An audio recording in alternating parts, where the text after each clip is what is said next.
Now, 126 people in Scotland have now died after being diagnosed with coronavirus, and the number of people in hospital and intensive care continues to rise. Our correspondent Lisa Summers has been given exclusive access to Ninewells Hospital in Dundee to find out how staff there are managing.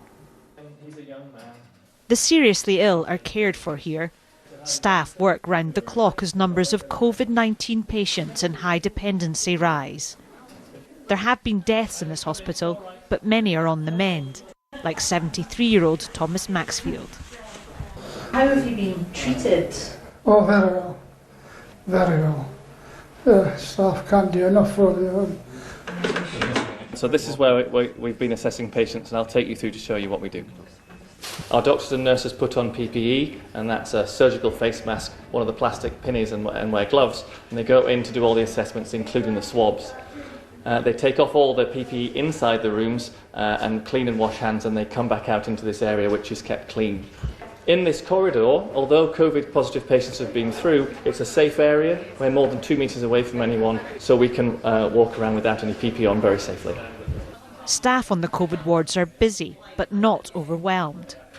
I actually think that most of my family and friends are much more nervous for me than what I am for myself. I feel like we're quite safe here, we're wearing the right PPE and we're not in with patients very long, it's the minimum amount of time.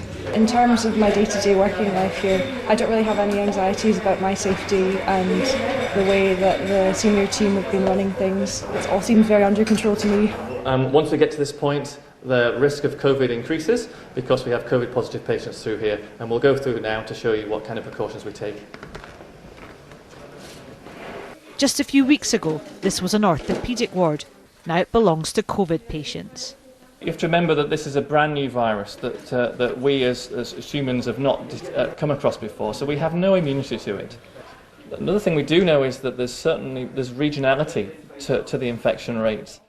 We're hoping that in areas of Scotland particularly, where social distancing has been taken up much more readily than in some areas, bigger areas in England, that we'll be able to flatten the curve. And that, yes, infection is going to happen, but we'll be able to spread that out. Everything has been scaled up.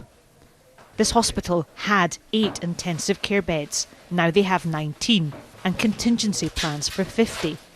People here believe they can cope, but testing staff and keeping them fit and healthy will be key. It's really important that we test staff. 3 weeks ago we started a comprehensive programme of testing members of staff so that we could get them to return to the workforce. And as of today, over 700 members of staff from NHS Tayside have been able to return to work, back to the workforce. The tea trolley continues to come on the COVID ward. Routines carry on for now. No one can predict when the peak of this crisis will come or how bad it will be, but they do what they can to be ready. Lisa Summers, BBC News.